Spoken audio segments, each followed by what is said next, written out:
Hello and welcome.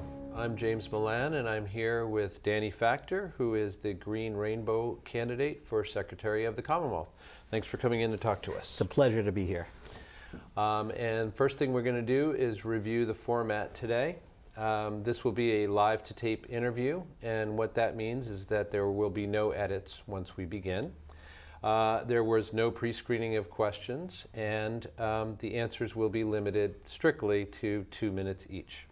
We will start with a 1-minute opening statement from the candidate and proceed to the questions and then finish with a 1-minute closing statement.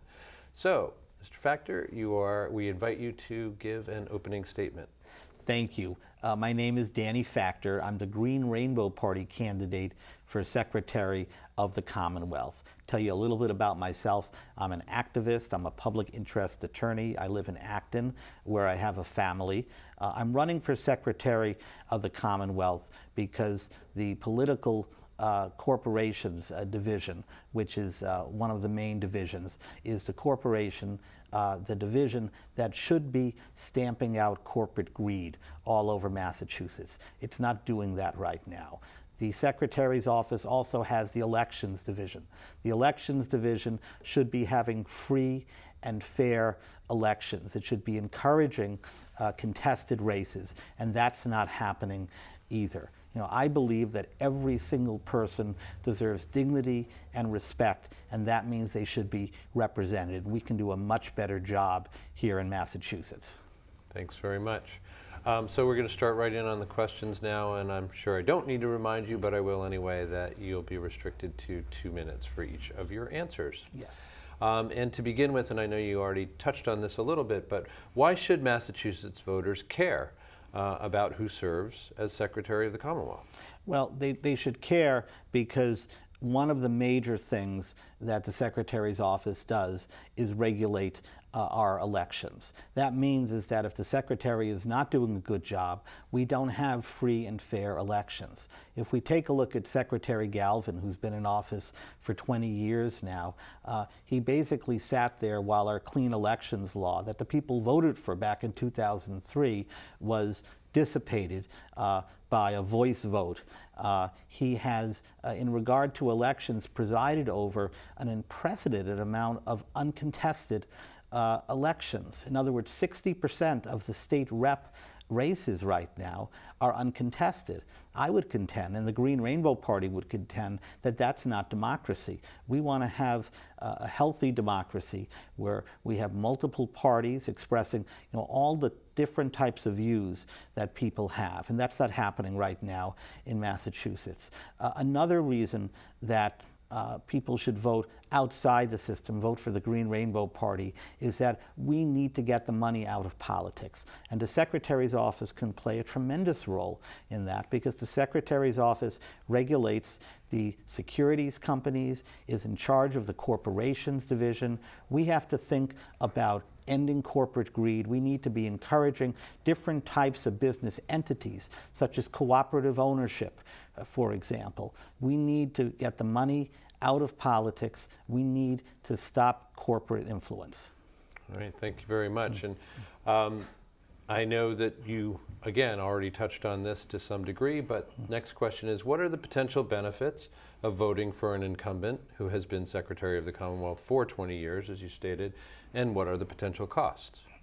Well, change, is not always a good thing, but in this case, it is. As I've said, the Secretary has been there, for 20 years since the 1990s.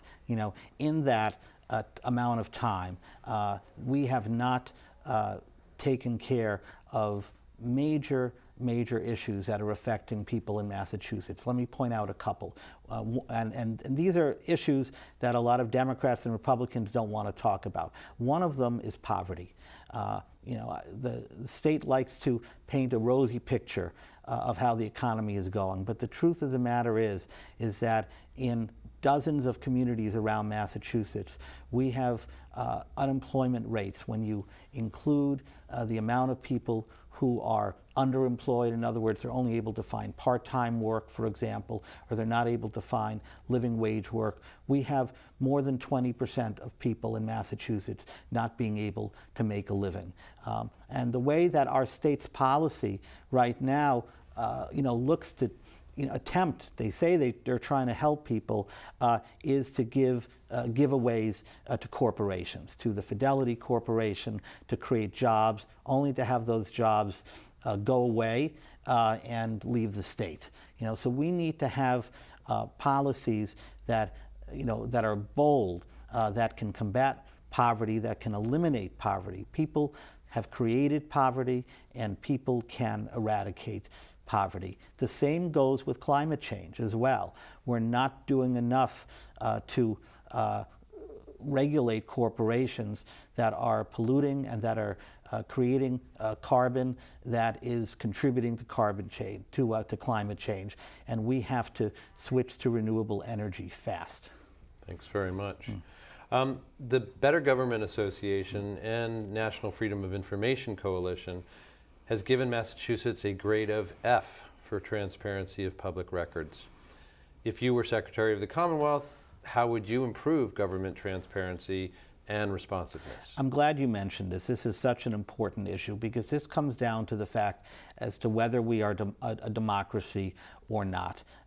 Massachusetts has one of the most antiquated policies when it comes to public record. You've probably read some of the articles yourself about people trying to find records about incidents that happened 40 or 50 years ago and the secretary not allowing them to be distributed. If I were secretary, there's no reason with the technology that we have today that every document can't be put online and accessible within 1 week of it being produced. In addition to that, sometimes people want access to information about election and the money that's polluting politics. There's no reason that that information, as far as political contributions, can't be instantaneously available. So there is much more that we can do as far as creating a transparent government. It comes down to whether we want to be a democracy or not. Thanks.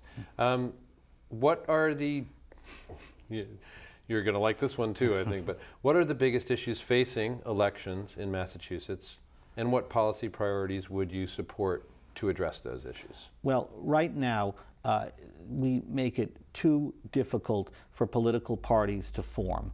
That's one thing. There are requirements that you have to get a certain percentage of the vote to become a political party. Because of that, we have 53% of people in Massachusetts that are unenrolled. They have all kinds of different positions. Some people may like the Green Rainbow Party, other people may like other parties, but it's very difficult to actually form a political party in Massachusetts. But in addition to that, I get back to these uncontested elections.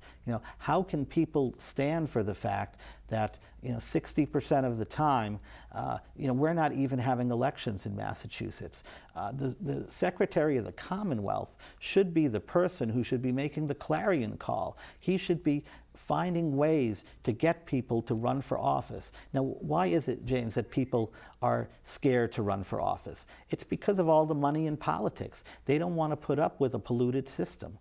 They don't want to run for office, when they know you need $1 million to be able to win. We have to change that system. What strategies would you propose to increase democratic, small d, participation and civic engagement in Massachusetts? Well, it starts on the most local level. One of the things, as the head of the corporations division, is that we need to encourage people to form cooperative entities more. One of the advantages of that, as well, is that it allows people to feel a part of what they're creating. It also goes towards people being able to earn a living wage. And once they're earning a living wage, they're going to have the time to be civically involved. It's very hard to be civically involved when you're working 3 jobs, when you're not, even able to pay the bills. We have 11% of people right now getting food stamps, for example. So having a living wage and also, in creating cooperative ownership will go a long way. And there's very little that the Secretary is doing towards, either of that right now. Thanks.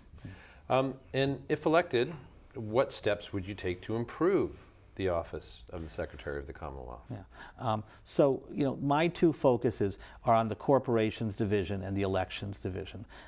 With the Corporations Division, if we go back in history, we may remember that to be able to form a corporation, you actually had to have more of a privilege than a right. You had to be able to articulate what is the purpose of this business and how will it serve the public good. It's been a long time since that question has been asked to a corporation in Massachusetts, and it's high time that we ask it. We have to think about what are the things that are going to make our lives more valuable, that are going to create a society we want to create.